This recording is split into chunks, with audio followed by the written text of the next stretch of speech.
Hi, everyone. Thank you, everyone, for joining this workshop. I'm María Escudero Escribano. I'm an ICREA professor at the Catalan Institute of Nanoscience and Nanotechnology in Barcelona, where I lead the Nanoelectrocatalysis and Sustainable Chemistry Lab. And today I will share with you more or less my experience in the ERC grants. I am a PI of an ERC consolidator grant in panel P5. We will focus today in the physical sciences and engineering panels. So a little bit about my background. I'm from Cáceres, which is a town in the southwest of Madrid. And I studied chemical engineering at the University of Extremadura in my region. Then I decided to do a PhD in electrochemistry at the Institute of Physical Chemistry Blas Cabrera of the Spanish National Research Council, CSIC. And afterwards, I moved to Denmark to do a postdoc at the Technical University of Denmark. And thanks to a Danish grant from the Independent Research Fund, I was a postdoctoral fellow at Stanford University for 2 years. Then I returned back to Copenhagen as I started my independent career at the University of Copenhagen as an assistant professor and group leader first, and then I was promoted to associate professor there. So in that period, the Billund Foundation, which is a private foundation in Denmark, was crucial for me to start my independent group in excellent conditions. And at the end, I spent more than 10 years between Copenhagen and California. So in my case, I spent a big portion of my career abroad. And thanks to the ICREA professorship, I returned to Spain, to Barcelona in 2022, and I joined the Catalan Institute of Nanoscience and Nanotechnology, ICN2. At that moment, so I got the ICREA first, and then I was awarded the ERC consolidator, which was, of course, really crucial to start in the best conditions, restart the group in the best conditions. So this was more or less my career, and everything that like all these periods from postdoc to starting my own group were possible thanks to excellent funding. So at the beginning in Denmark, I got my first big funding as a postdoc, and that allowed me to go to Stanford. So that was the Sub-Brother Research Talent. And afterwards, Billund Foundation, which was kind of an ERC starting grant. So the conditions are the same. It was for 5 years, and it meant that I could start my own group in really excellent conditions. And ERC was actually really amazing funding that I got. So it was in the call of 2021, and I could start in 2023. Since I moved here in 2022, I really had to start the labs and everything from scratch, and I could delay the start date as much as possible because it was actually everything very slow. But this was all this funding was key. In my case, I applied for the first time to this ERC consolidator. So the first question you can ask yourself is when to apply for an ERC grant. And I would say that as soon as you feel ready, so you have a great idea, and you have the time, because this is really not like other grants. I had a lot of experience writing proposals, and I had written previous successful proposals, as you can see here, but ERC is unique. You really need to allocate a lot of time to write a strong proposal. I would say the most important thing, trust yourself. No one will know better than yourself when you are ready, when you have an idea. You are the one that knows that this is something important and worth such a unique grant. And I would say that you will need so time not only for the writing process itself, but before starting writing, to develop the idea, you will need to read as much as possible. So you will spend the first months just reading, and some extra months, like a lot of months, I would say, as much as possible also for writing your proposal, which is composed by B1 and B2 sections. And in my case, I always wanted to write an ERC starting grant. To be honest, I was like, okay, so in my case, 2017 was the last year that I could apply. But that was the year that I started my independent group at the University of Copenhagen, and it was impossible. So waiting until the end will you will have the risk that you at the end don't have time, because you will realize that you need a lot of time for writing this kind of proposals. So I would recommend you starting as soon as possible, and the postdoc period is excellent because you won't have as you start your independent group and so on, you won't be as free, you're like between brackets, as free as you are as a postdoc anymore. So if you have the possibility of allocating time for just writing a great proposal, do it as soon as possible, as soon as you have the idea. This is the title of my proposal, and in my case, so we are talking here about the PE panels, physical sciences and engineering. In my case, I am an electrochemist, and I was like planning to work also on materials engineering. So there are 3 panels that could be possible. At the end, I went for PE5, but actually I wrote that the proposal could fit in P4 or P11 as well. What I recommend you is to choose the panel before starting writing, because you are going to write the proposal thinking of that panel. This proposal is going to be read by experts in the field, and in this kind of topics that you will find all the information in the ERC. There is a detailed information for each of the panels that you will see where your proposal could fit more. But you are going to give an angle when you write it, and this angle is good that is determined by the panel you choose. So even if your proposal is highly interdisciplinary, and that was my case, I was going from doing electrochemistry, new materials, materials engineering, catalysis. So this is normal, because this actually is beneficial for this kind of grants, but it's good to choose one and then tune the writing, thinking about the panel. So now, why do you want to apply for an ERC grant? What is this great groundbreaking idea you have? What is the grand challenge you would like to solve? What is the scientific problem that you are most passionate about? And this is very important, I think, because you are going to spend 5 years of your career working on that if you are successful, and probably this is just the beginning. So you are going to discover a lot of things along the way, hopefully. So it's very important that you choose that problem you are really passionate about, I would say.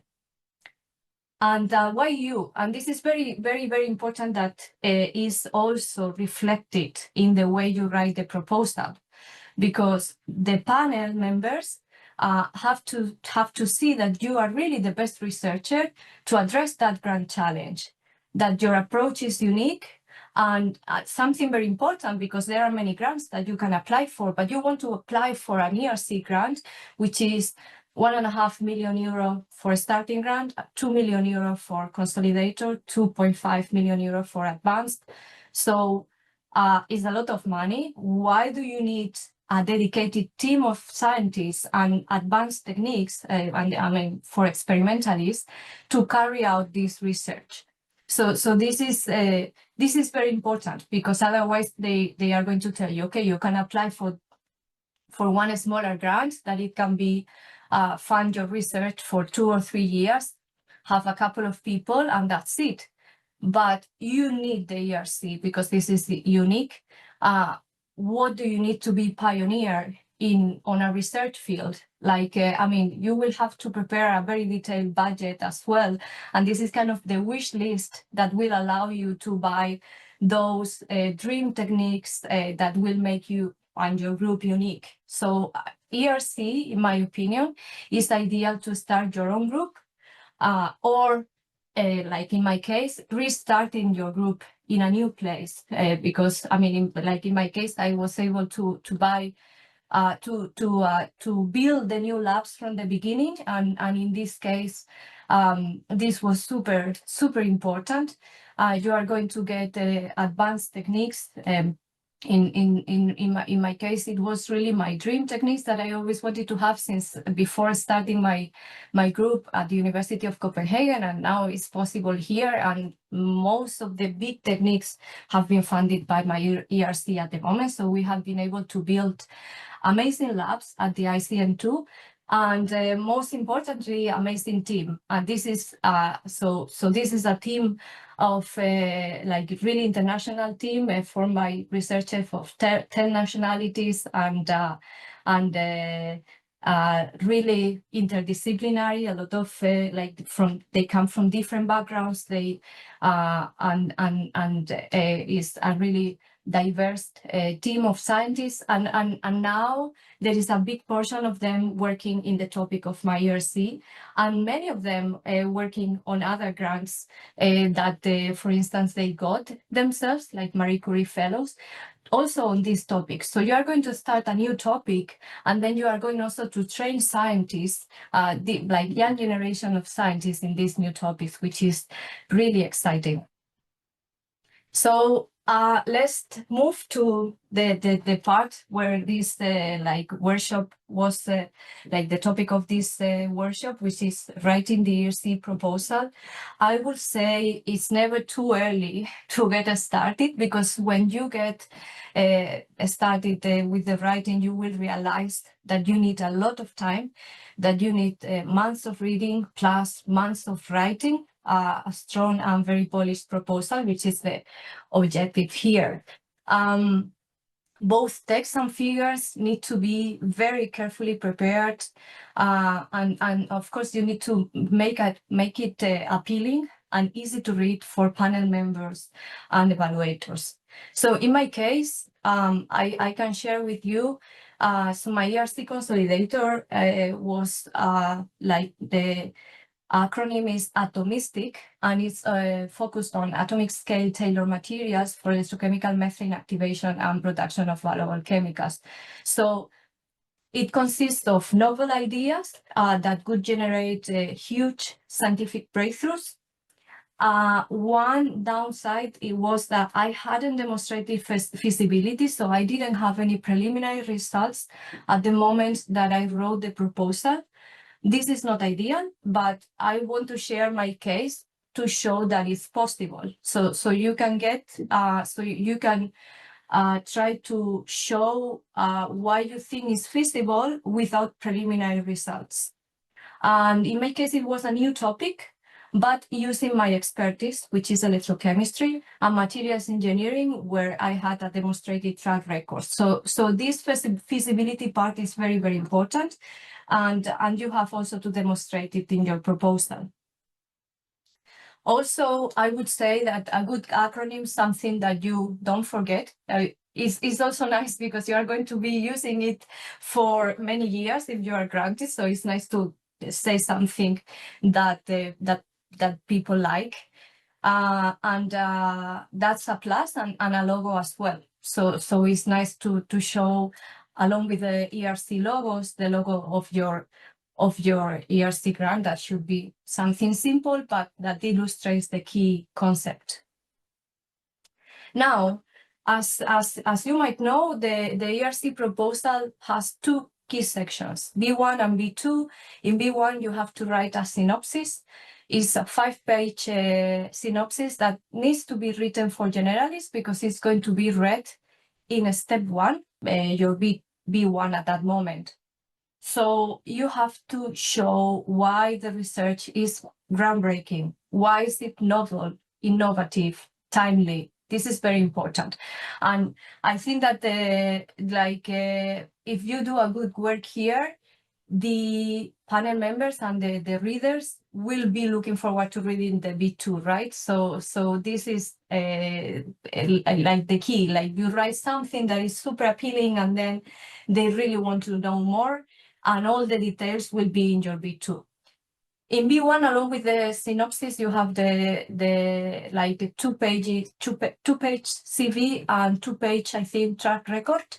The track record is needs to show, you have to highlight your high quality publications as an independent researcher. So this is very important. You need to show what you have done, and like out of these things, where which publications are formed by your own ideas, show independence, and so on. Now, B2 is the part where you go into detail in all the aspects of your proposal. So it's, in this case, it's written for experts in your field. Once the panel members decide that this goes to step 2, they will send to evaluators. And it can be like 10, 11, 12 evaluators, like it will be read by a lot of experts in your field. And there you have to detail the objectives, how you are going beyond the state of the art, of course, which is the focus here, and show a detailed plan, methodology, timeline, and personnel you will need, and feasibility. So it's very, very important to make it appealing, to make it beautiful and easy to read for both panel members and evaluators. In my case, and this is super personal because there are people that, like in some cases, it works in a way, and for others it's totally different.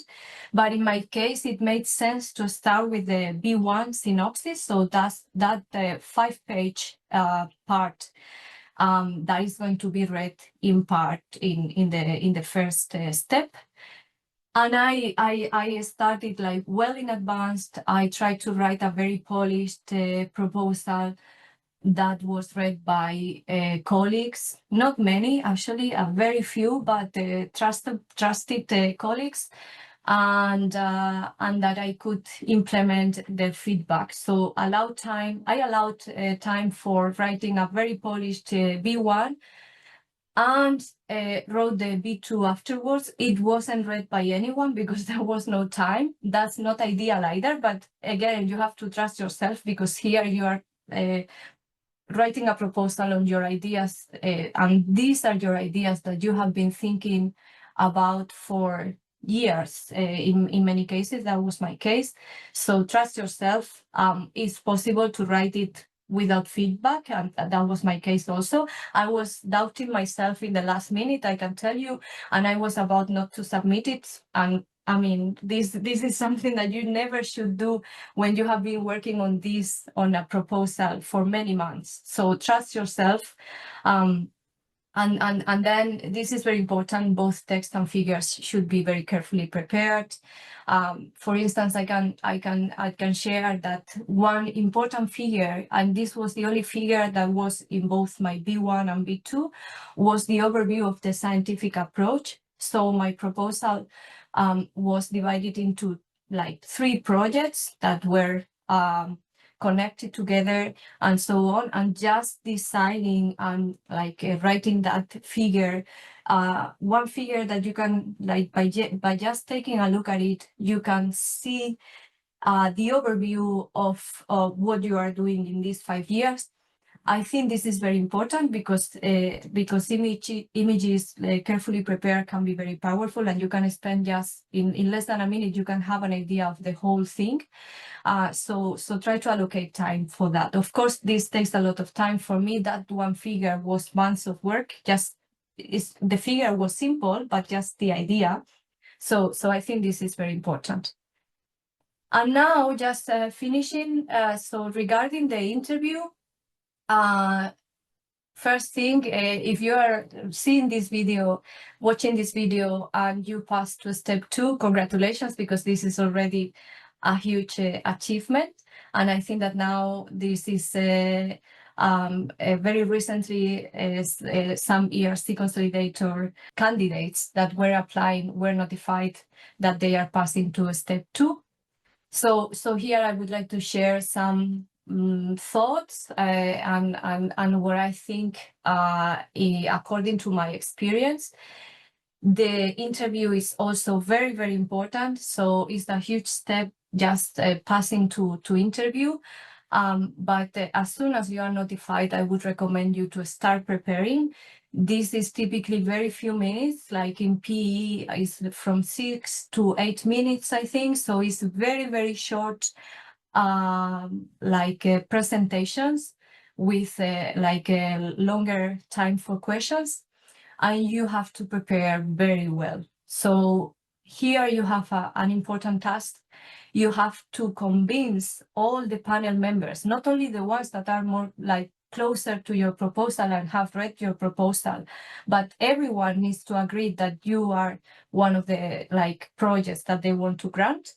So you need to make it appealing, you need to make it understandable, you should create beautiful slides, prepare the storytelling very well. I can tell you that there are a few, for me, in my experience, there are only few times that I wrote what I wanted to say and prepare very well that story. And of course, the interview for the ERC was one of them. You need to do that. I mean, I recommend you to do that, and I recommend you to practice as much as possible. If possible, I mean, if this is the case, that you have new things that are important and weren't shown in the proposal because there are a few months that passed in between, you can focus on those new aspects. So in my case, I could get new results that were in my proposal, and those were important for feasibility. And I focused my interview on that for the different projects. So that was important. Of course, it's important to rehearse as much as possible as well with colleagues you trust, with ERC grantees, ask for feedback. But at the end, I would tell you that you can, by rehearsing so much, which is desirable, of course, but they can give you, for instance, contradictory feedback, and at the end, it's you. So again, trust yourself to make decisions how you want to present it. At the end, you make the decision. It's your presentation, it's your project. Think that if you have reached this point, there will be many people that have read your proposal carefully, and you have to be ready to address the project's weaknesses. So I think that in all proposals, we know the weaknesses. Be ready to address them, because the evaluators will have probably seen that. And the way this works is that before step 2, it's sent to experts, and the panel members get all the evaluations from the experts.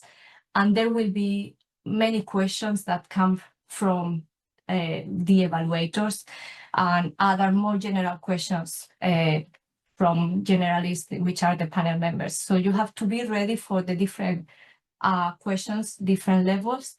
And it's very important to prepare, train to prepare very short and to the point answers, because there will be no much time, and they want to ask as many questions as possible to be able to address whether they want to grant, they want to award you with the ERC.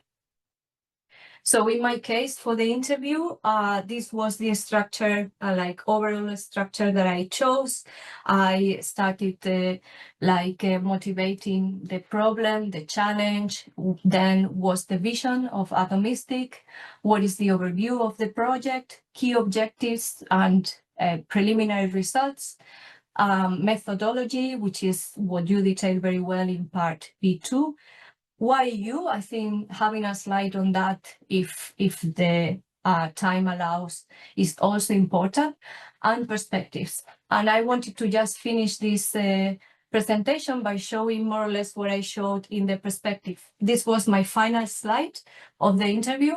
So it's very important to show that it's timely.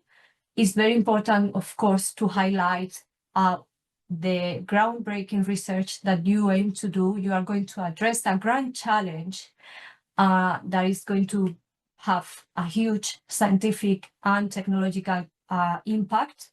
And with this, I would like to finish. Thank you very much. And if you have passed to the interview, congratulations.